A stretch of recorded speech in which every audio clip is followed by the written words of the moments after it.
Welcome! Here we are at the Yorktown Victory Center in Yorktown, Virginia. Located near the battlefield where Allied and American French forces won the decisive battle of the American Revolution in 1789, the Yorktown Victory Center displays the Revolutionary period. There are films, exhibits, and many first-hand experiences for students and adults to enjoy the Victory Center. You can reenact the Continental Army encampment, and there is a Revolutionary era farm. There are galleries, and a new museum will debut in late 2016. In August of 1781, General Cornwallis had set about fortifying his position at Yorktown. He had been encamped there as a site for a naval base. Cornwallis was at Yorktown because he had been ordered by Clinton to provide a protected harbor for the British fleet in the lower Chesapeake Bay. The deep-water harbor of the York River offered such an opportunity for their fleet. At 4 a.m. on September the 28th, the French and American forces marched from Yorktown. Their forces numbered 16,000 total troops, including 3,000 Virginia militia. This would have been the direction the troops took to Yorktown, along this now historic parkway. There are many stops and historical markers along the way from Williamsburg to Yorktown that you can stop and visit.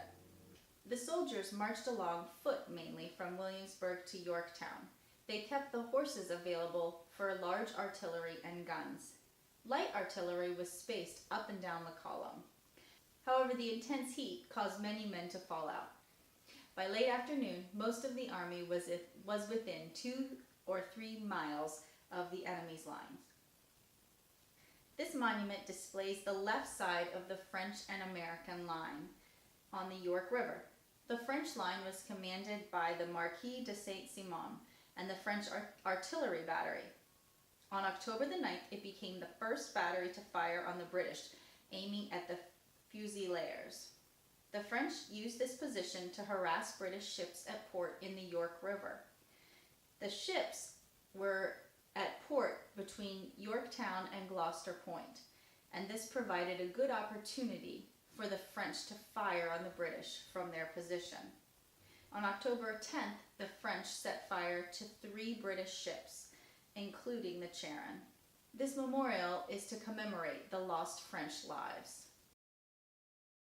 Here's an example of a redoubt that was used by the British during the Yorktown battles. Cornwallis had his men construct a main line of defense around Yorktown that had 10 small enclosed forts called redoubts, such as this one. The redoubts were batteries with artillery and connecting trenches. By October 9th, the Allies had finished their own trench, only 800 yards from the British line, and began a siege. By the night of October the 11th, the Allies had begun a second trench. It could not be completed until they took the British redoubts 9 and 10. On October the 14th, 400 French took the 9th and 400 Americans took the 10th. By October the 17th, Cornwallis realized it was hopeless. He sent a drummer out with a white flag attached to surrender to the American and French forces. On October the 19th, when they officially surrendered, Clinton left for Yorktown with 5,000 British troops. Had he arrived earlier, the final scene may have played out differently. Here we are at the Yorktown Victory Monument. On October the 18th, 1881, the cornerstone of the monument was laid by the ancient free and accepted Masons for the Yorktown Centennial Celebration. I hope that you have enjoyed your tour of Yorktown, and I encourage you to come and visit Yorktown and its sister area, Jamestown.